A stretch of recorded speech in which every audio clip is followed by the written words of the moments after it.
Hola, mi querido hermano, suscríbete a Un Juanito en el Mundo, dale a la campanita. Dios te bendiga. Hola, mi querido hermano, te saluda de Quito, Ecuador, tu hermano Diego Larco. ¿Se puede ser cristiano sin María?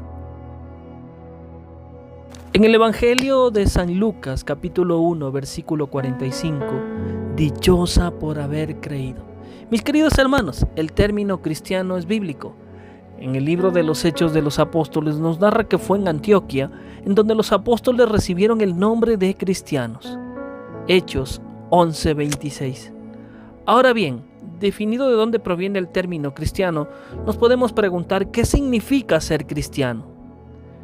En las más simples de las definiciones es aquel que cree en Cristo. Pero en realidad ser cristiano es aquel que cree en Cristo bajo la fe de los apóstoles, mis queridos hermanos, ya que no se puede creer en Cristo si no es por aquellas personas, aquellos testigos, quienes contaron su historia y lo han hecho trascender hasta nuestros días por medio de la Sagrada Tradición en un primer momento y luego por la Sagrada Escritura.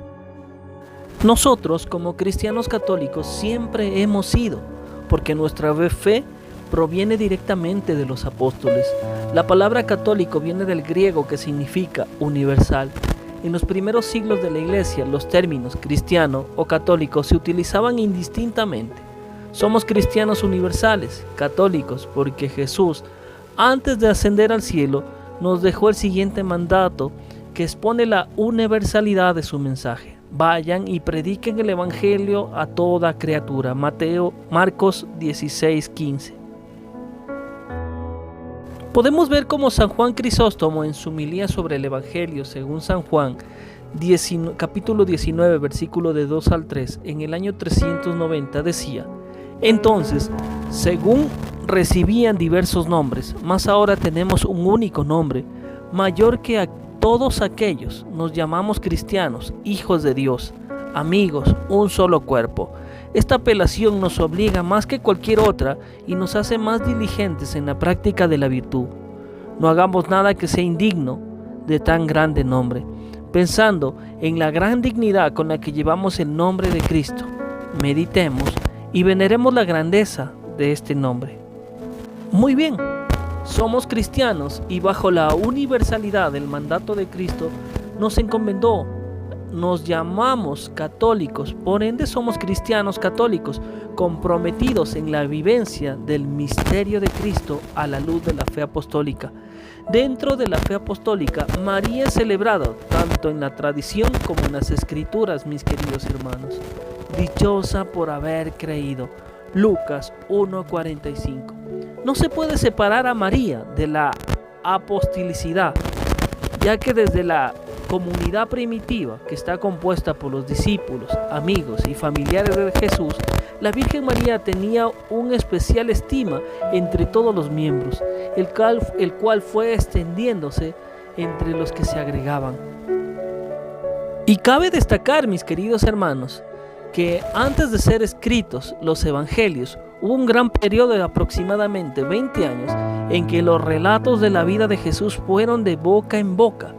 Pero al ir falleciendo quienes contaban estos relatos, los cristianos empezaron a poner por escrito todo cuanto escuchaban de quienes habían sido testigos de primera mano de la vida y obra de Jesús.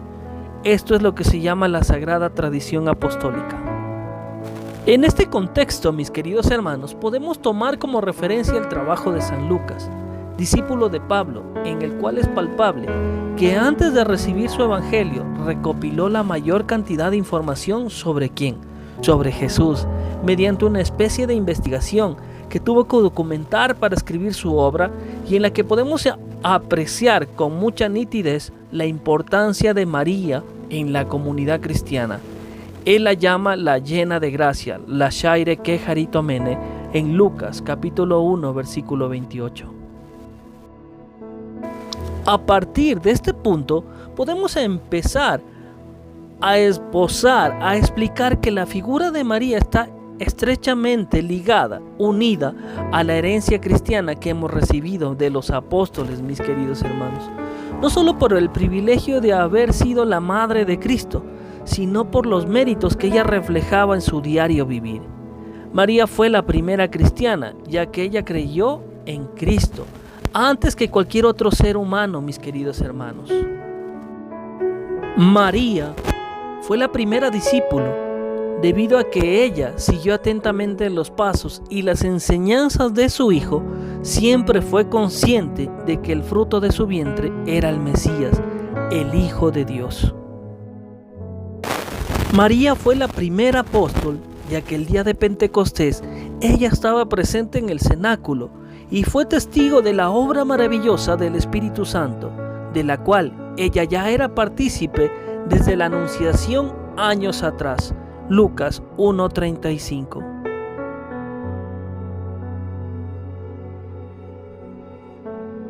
A raíz del tiempo, muchos hermanos que pertenecen a pseudosectas, sectas o hermanos protestantes niegan la tradición apostólica, es más, interpretan a conveniencia la Sagrada Escritura y manifiestan un odio tal que en ocasiones hasta se percibe como diabólico hacia la Virgen María, hacia la Madre de Dios.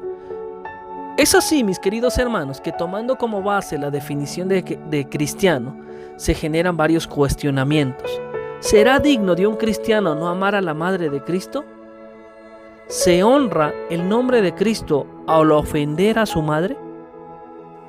Haciendo a un lado la sagrada tradición y tomando básicamente lo que nos narran los evangelios, nos podemos preguntar, ¿Cristo negó a su madre?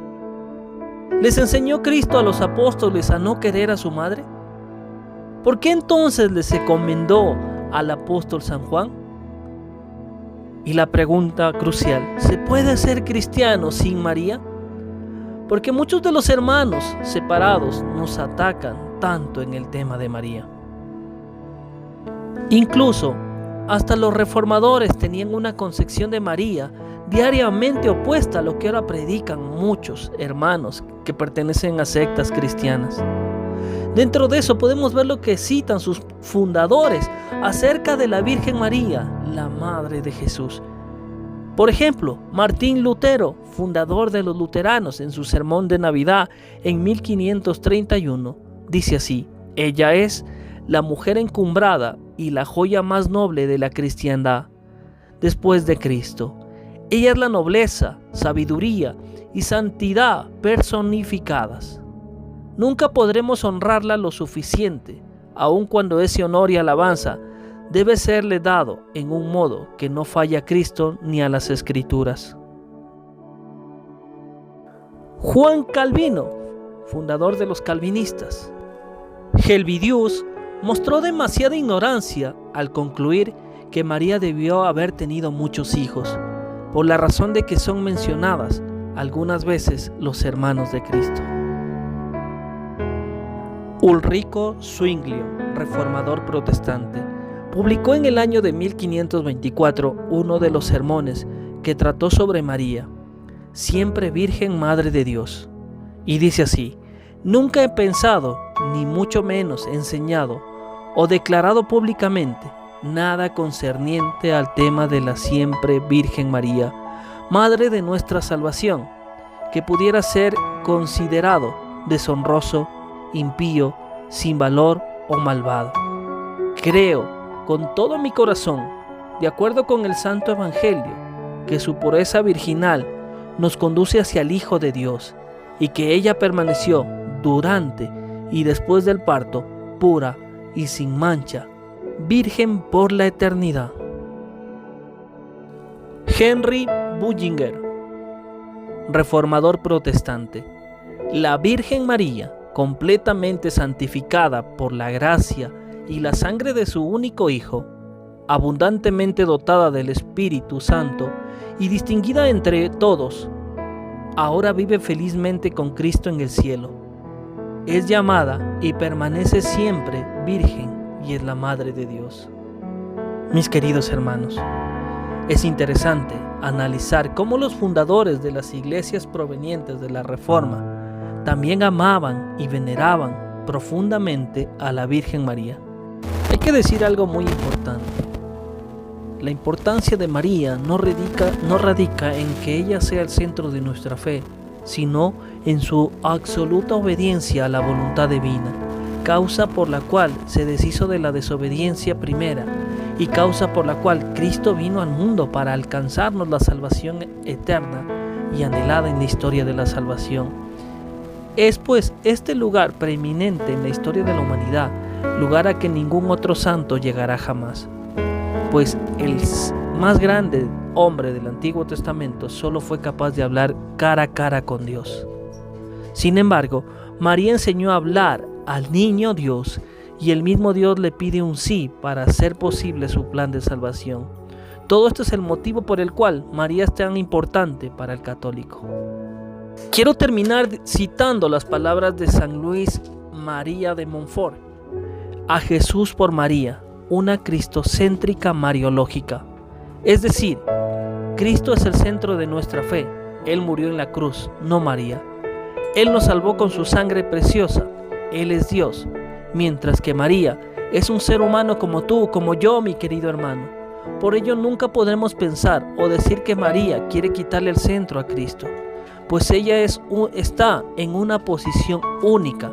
Sin embargo, si creemos firmemente que un escalón por debajo del Señor está su Santísima Madre, pues ella es perfecta, santa y pura, sin pecado concebida, elegida por Dios Padre para ser hija de Dios, hija. Y por todo ello, en relación con la Santísima Trinidad, la sitúan un escalón por encima de los demás santos, mis queridos hermanos. Aquí hay una pregunta que se repite muchas veces, ¿no? ¿Por qué ir a María? Porque yo puedo ir directamente a Cristo.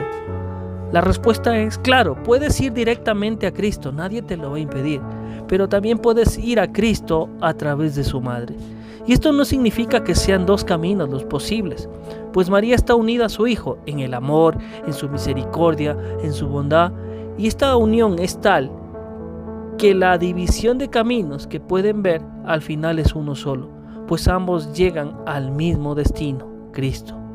Entonces, mis queridos hermanos, de todas formas, si para tus preocupaciones, dificultades, tribulaciones, cuentas con tus hermanos en la fe y les pides ayuda, ¿por qué entonces no contar con María?